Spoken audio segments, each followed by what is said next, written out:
We have all had painful events in our lives that can lead to depression, anxiety, addiction, or broken relationships. But here's a secret. It is not about what happened to us that causes suffering. It's the stories we believe about ourselves. Join us as we shine light on how to rewrite our stories, avoid the shadows of shame, and travel along the pathway to joy, love, and connection. It's the Finding Peace podcast with your host, Amazon best-selling author, Troy L. Love. Hello, and welcome to this episode of the Finding Peace podcast.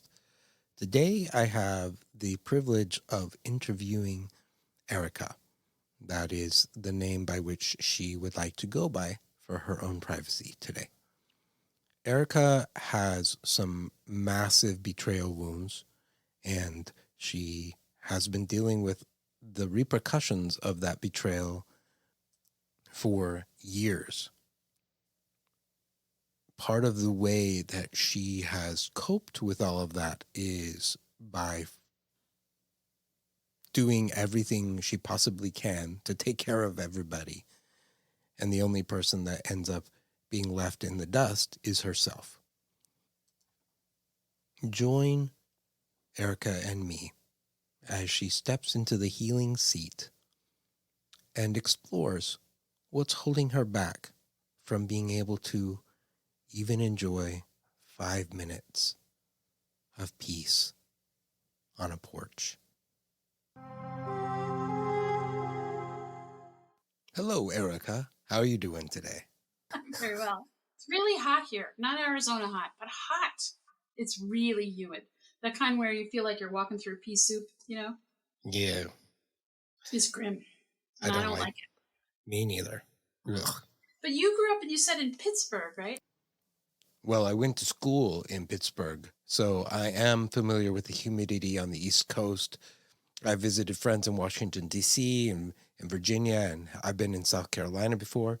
So I do know what the humidity feels like, and I got to say, I'm really glad I live in Arizona. I grew up in Summit, New Jersey, and I live in Summit, New Jersey. Okay. That's awesome. I live about 3 blocks from where I grew up. Oh, wow. Yeah, and my parents were there, actually, until the week before my husband got arrested. They had just sold the house. All right. Well, you ready to dive in, Erika? What is the issue that you would like to have a little bit more peace, joy, or light in your life about today? I would like to have a better handle on what comfort looks like for me and only me, and how to override all of the voices that say you don't deserve it, you're just complaining. I don't know where in the heck you got the idea that you're supposed to have that, because you're not, and just keep swimming. Yep. Whatever verb you can come up with that's an action sort of verb. And I certainly had terrible betrayal from my husband. I do a lot of these groups, and I don't want to brag, but I'm a little bit of an outlier in the trauma department. It turns out that I was very well prepared for that. Because of the other things that had happened to you in your life? Yeah. I wasn't prepared ever to go first. One of my mother's big things, and I've never heard anybody else's mom say it, but my mom said it all the time, which was, don't take your half out of the middle. Which sort of meant be fair in everything you do, and don't put yourself forward, and don't think of it, like brownies, Well, nobody likes those pieces. So you have to take some of those and some of the good ones, and, don't do things that are by measurement fair, which aren't fair. Be more fair than you can be. Always see how to give away part of what you have in order to be equitable and fair and thought well of. So, Erika, you don't have to go into a lot of detail if you don't want to. What would you say are your primary attachment wounds, really from your whole life? And remember, the attachment wounds are loss, neglect, rejection, abandonment, betrayal, or abuse. Betrayal, 80. And then it turns out in this journey I've had since the main betrayal in my life, I found out that I was sexually abused as a very young child. Mm. by an older brother. So it sounds like betrayal has been around for a while, and it's been inflicted on you from various people, especially people who are really close to you in your life. Yes. So as that betrayal wound was being created, and then as it was reopened with your husband, what did you come to believe about yourself as a result? That I got exactly what I deserved, that I didn't deserve to ask for, want more, or think about more, and that I should just keep swimming. Mm. So you just don't deserve good things? No. Wait your turn to get your good things. You don't deserve them now. So you have to wait for good things to happen to you. And do you believe that you are worthy of good things happening to you or not?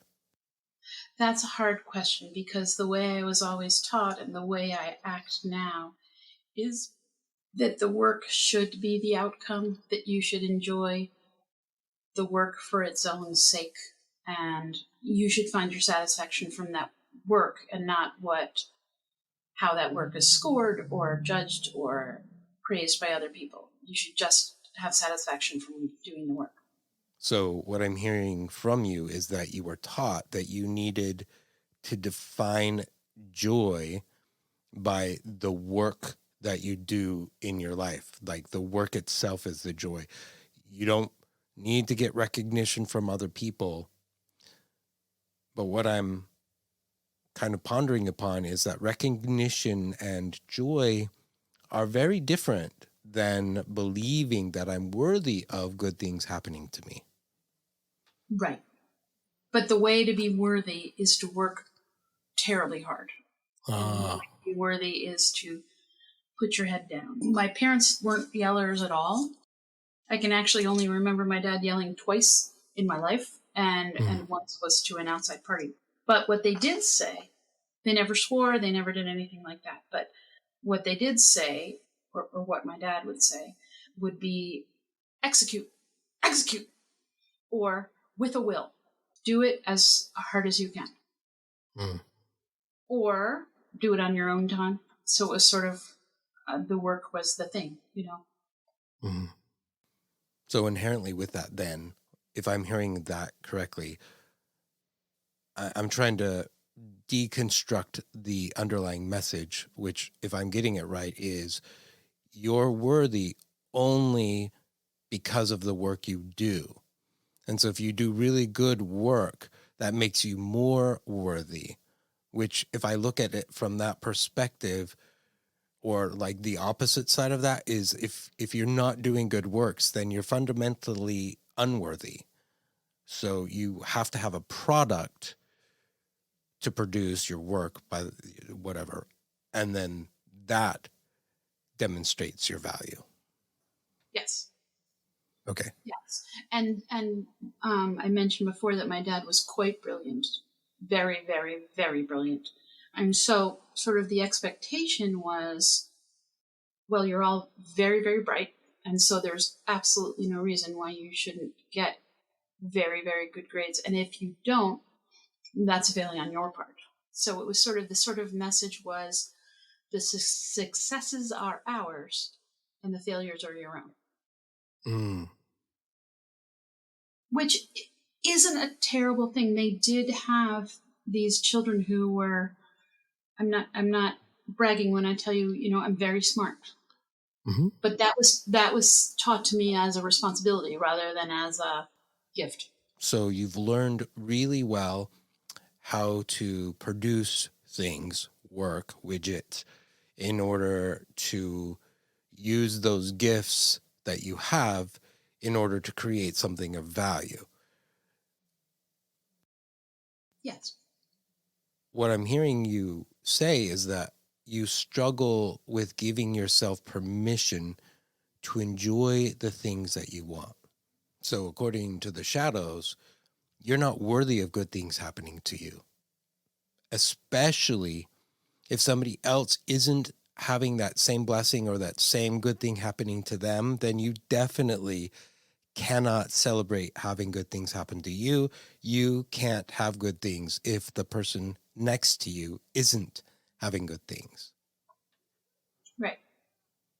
And another message was don't stand out. Don't be a braggart. Don't put your head up above other people's heads. Got it. Don't stand out. Don't be seen.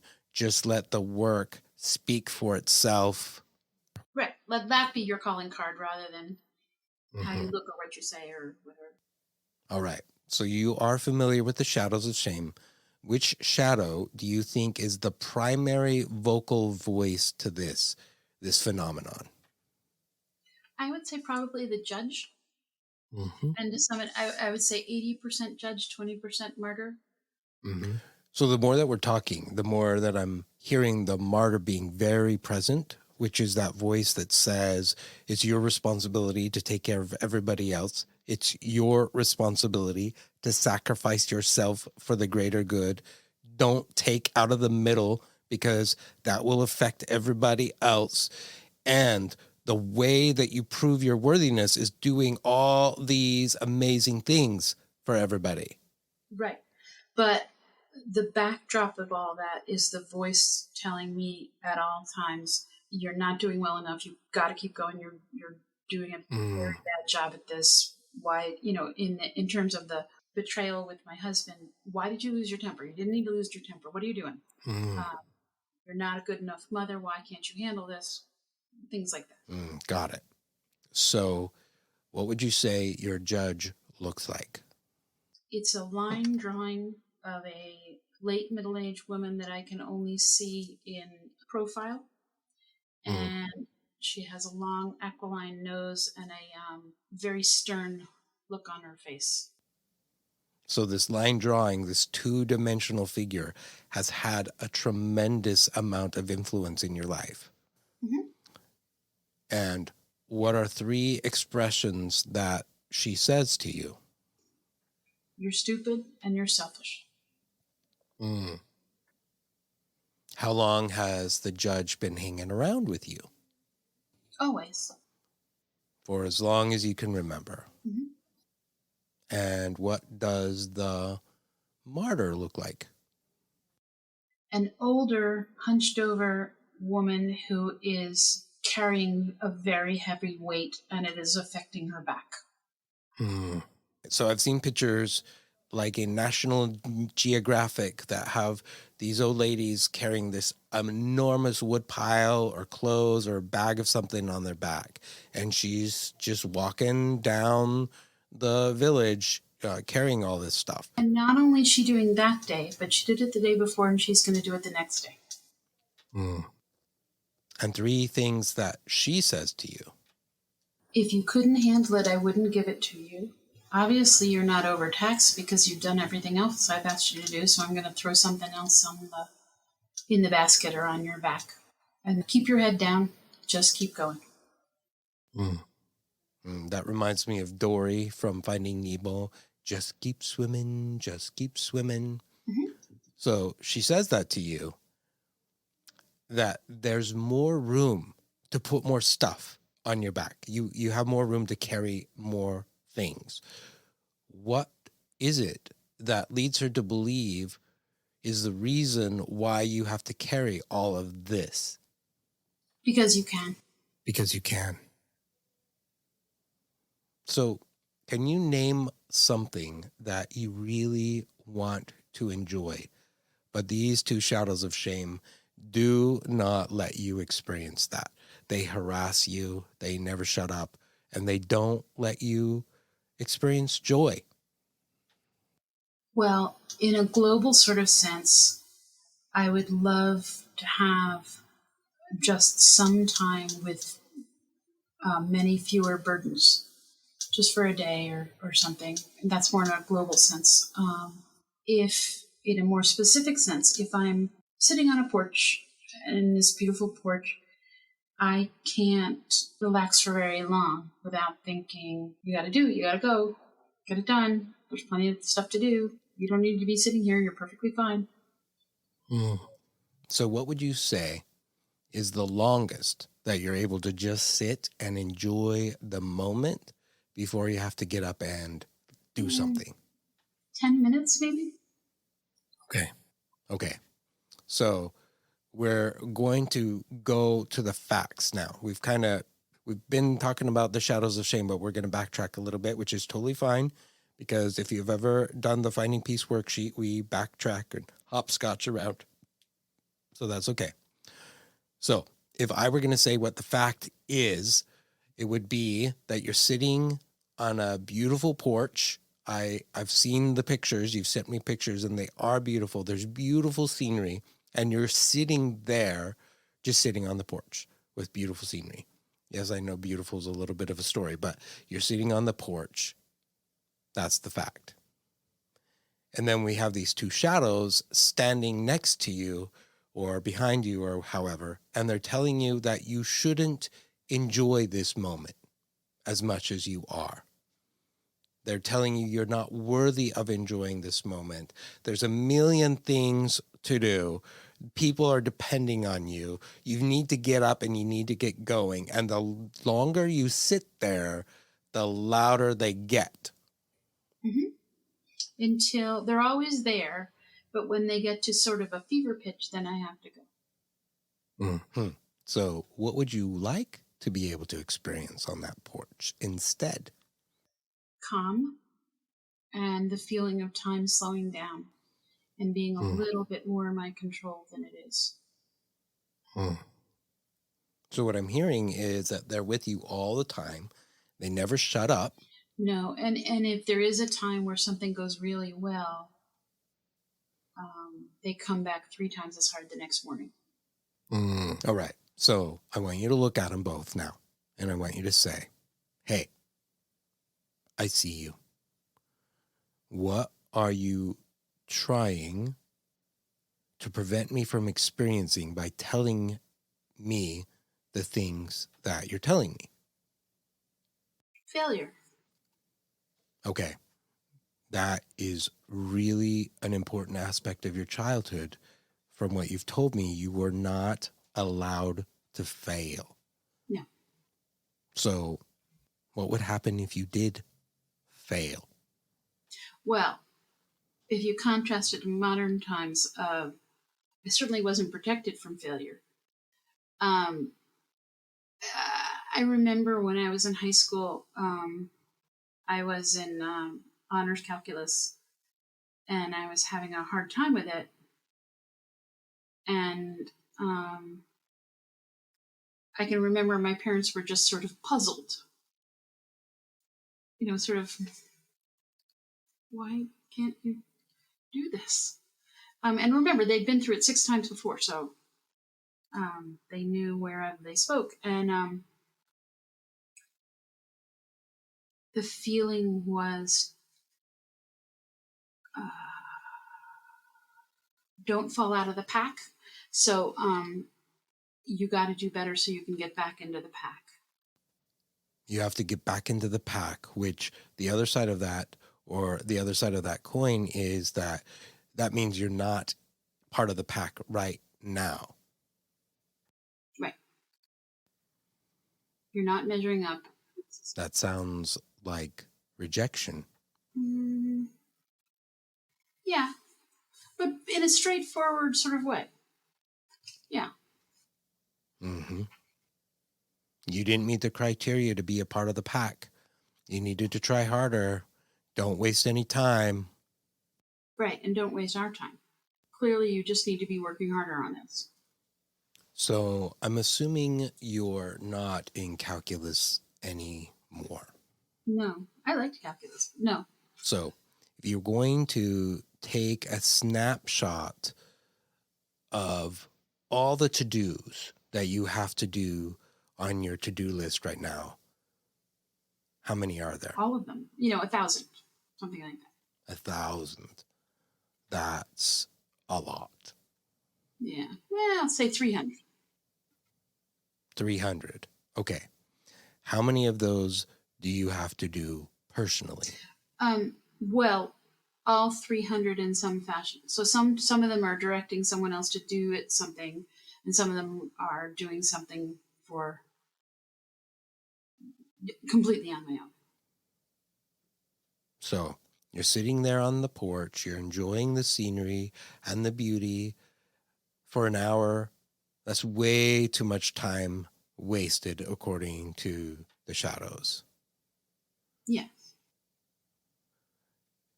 How much do you believe that your break is worth? You take your break when the work is done. Okay. Are you familiar with Stephen R. Covey's 7 Habits of Highly Effective People? I've read it before, but not in, say, 15 years. That's okay. His last habit is called Sharpen the Saw. Do you remember the story that goes along with it? I don't. Okay, so he gives this story, he tells the story about 2 lumberjacks who go to work every day, and they decided to make it a little bit more fun. So they said to each other, hey, let's have a contest and see how many logs we can chop down by the end of the day. And the other guy says, oh, great. So the first lumberjack, he just starts sawing, and he saws and he goes and he saws and he saws and he saws, and he doesn't stop. He doesn't take a break. He doesn't get lunch. He just keeps sawing the trees down one after the other. He just keeps going because of the bet. There's a lot of money on the line. And the other guy, well, he stops about every 5th or 6th tree. He sharpens his saw. He takes a lunch break. He takes a water break. And the other guy sees that and says, oh my gosh, that guy's crazy. I'm going to win. I'm going to win. He keeps stopping. He keeps lollygagging around. He just keeps doing stuff to his saw. But by the end of the day, who do you think cut down the most trees? Well, obviously the guy who sharpened the saw. I learned that. I just bought a chainsaw, actually. Why? Because the saw has to be sharp. So the more dull the saw is, the harder the work becomes. So he shares that story as a way of teaching that it's important for us to take time to sharpen the saw. And for you, sharpening the saw might mean sitting on the porch and enjoying a glass of lemonade and listening to the birds and relaxing for an hour before you have to get up and do more work. But what I'm hearing is the shadows won't let you enjoy that time. So I have a question for you. How do you get them to shut up so that you can enjoy your time on the porch? And what I'm also hearing is that what they're telling you is that you're not even worthy to have this time. There's just so much work to do, and you are not worthy to have an hour to relax and enjoy your life. You're not worthy of that. No. And if you take it, you're being selfish and lazy. So I believe you have children. I do. Would you say what the shadows of shame are telling you to your children? No, I was very conscious with them. A couple things were really important to me. One was that they knew that they were wanted and loved, and they had value at whatever age they were at the time. And the second was that I always wanted to be their place to fall back. I always wanted them to know that I was absolutely steady and there was nothing to worry about, and I was right there whenever they needed me. So it's really hard to do that. It's really hard to do that for yourself, right? So when you look at your kids, what do you fundamentally believe about them? It couldn't have been more important. Yeah. Yeah.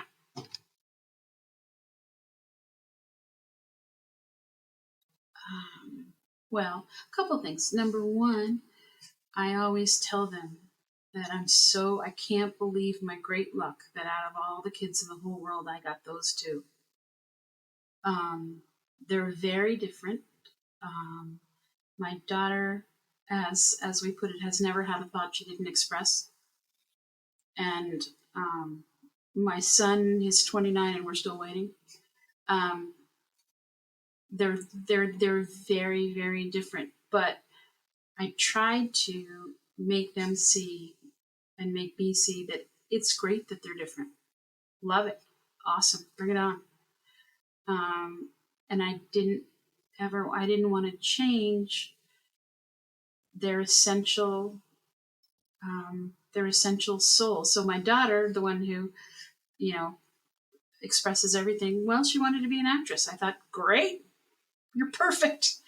My son, my son, to tell you the truth, I worry about less, because from the moment he arrived, he knows what he thinks and he doesn't question it. And I sort of think, and I tell him, that's the greatest gift you could have, is to know what you think. So I'm pretty lucky. They're pretty amazing kids. Do you think that they have an amazing mom? I think that I was very, very intentional about trying to do the things that would make me as amazing as I could be. Again, that sense of I have to do something.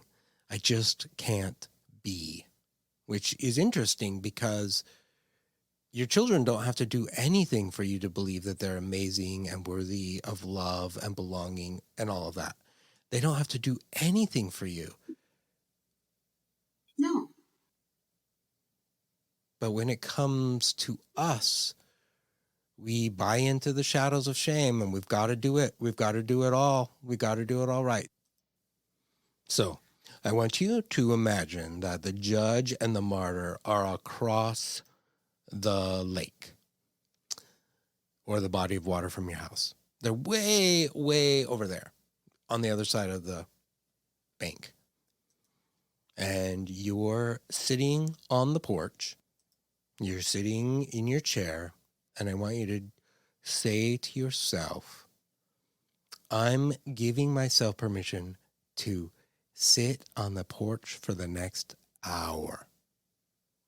I want you to just imagine saying that and notice what the shadows say as they're over there across the lake. Well, it would be very nice not to hear them. Yeah, well, we can move them even further away if we need to. No, it's far enough. If I'm thinking of the lake in question, it's Okay. far enough. My thought is that I would start to provide it myself if they weren't there, because it makes me nervous not to have the pressure voice. Right. You've become accustomed to the pressure of having to be a human doing instead of a human being. Right. Okay. Yeah. And part of it is the circumstance I found myself in. My husband hasn't worked in over 20 years, and somebody had to do it. So I understand. And honestly, the list of 300 items are still going to be there an hour later. So that doesn't make the list go away either. However, it does give you permission to sharpen the saw, regroup, and maybe even meditate a little bit in order to get more grounded. But those dang shadows tell you that you can't even do that. no, you didn't start out great, and it's not going great now, and you better keep going. Right. So I want you to say, so I am going to tell you what to say, which I don't normally do, but this time I'm going to tell you what to say. And then I want you to say it. And then I want you to notice what happens in your body when you say it. And I don't have any expectations here. I just want us to be curious and just notice what happens in your body when you say it. And notice what the shadows are doing on the other side of the lake. And notice how much influence they do or do not have, right? So it's just you, your body, and the words that you're going to say as you're sitting on the porch. So the words are, I am giving myself permission to enjoy the next hour on the porch. I'm giving myself permission to sit here for an hour with nothing going on. And just notice what your body does. My body tenses up. So your body is experiencing a fight or flight response right there. Breathe in through your nose, out through your mouth. And I want you to ask yourself, what am I afraid of? What am I afraid of that I can't give myself an hour of compassionate rest? Well, I'm afraid of two things. Number one, that the lack of work will take away the whole skeletal framework of my body. And secondly, I think I wasn't working hard enough before, and so now I have to work harder. And anytime I'm not working harder, I'm falling farther behind. So let's tackle the second fear first. The fear is that if I waste an hour here, according to the shadows, if I waste an hour here, there will be more work to do when I'm done. Mm-hmm. Is that actually true? Yes. In my case, yes. Yeah? Okay. It is actually true. So how much time can you give yourself to enjoy sitting on the porch that won't make things take longer? 25 minutes. Okay. So say this. I'm giving myself 25 minutes to enjoy being here, experiencing the beauty of the porch. I'm going to give myself 25 minutes to sit here on the porch and watch and listen and think and be quiet and calm. What happens to you when you say that? Well, the same tenseness, but now with a part of me, a very small part of me, that experiences some hope and some warmth from saying that. Can you breathe into that very small part of you that's feeling the warmth and the hope? Just breathe into that and imagine that your daughter or your son came to you and said, Mom, do you think it would be okay if I just took 25 minutes and sat on the porch and rested a minute? I know we have a lot to do, but do you think it'd be okay if I just enjoyed being here for this moment? I'd be so happy to be sitting there with them. So what would it be like for you to say to yourself, Self, would it be okay if I just sat here for 25 minutes and enjoyed the lake and the clouds and the beauty around me? Would it be okay if I just had 25 minutes to relax? Would it be okay if I did that? And what does your self say? Well, the first thing it says is, well, if you have to. I have to. I want you to say that. I have to. I have to. I have to. Or what's going to happen if I don't? I'm going to implode. Those are the exact same words that I was thinking of. And I thought of the submarine that imploded a couple of weeks ago. All of that pressure, I'm just going to implode. So I have to sit on the porch for 25 minutes and breathe. Your body's like, I have to sit here just for 25 minutes. And then I promise I'll put the yoke back on. And you'll be in a better place to put it on because there is still work to do. So now I want you to try this one on. I'm worthy of taking 25 minutes for myself here on the porch. I'm worthy of taking this time, and I need this time, and I've earned it. What do you feel when you say that? I wish I believed it more. On a scale of 1 to 7, how true does it feel? 4. That's really good. What could we do to make it a 5? Well, in my specific case, I would say share the burden in some way. Delegate. See that I'm struggling and take something out of Ask. Mm-hmm. Because I'm not going to ask. I just want you to see. I'm not going to ask because... I don't want to make a spectacle of myself. I don't want to fail. What shadow is that? Don't ask for help. When you say it like that, it sounds more martyry, but I would describe it as judgy. Mm-hmm. It's either the martyr or the politician. Don't ask for help because people will think that you don't have it all together. So I'm worthy of asking for help. How does it feel when you say that out loud? I'm worthy of asking for help. What happens? Immediately a voice comes in and says, who said you were worthy? Oh, who said you were worthy? Well, answer the question. Who said that you were worthy? I did. Say it again. I did. Yeah. What voice comes? Who says you're worthy? I did. What happened? It's almost a physical crushing pain in my chest. That's imploding. Who's pushing on that? The people who directly need things from me, my family, my community. You have a lot of pressure.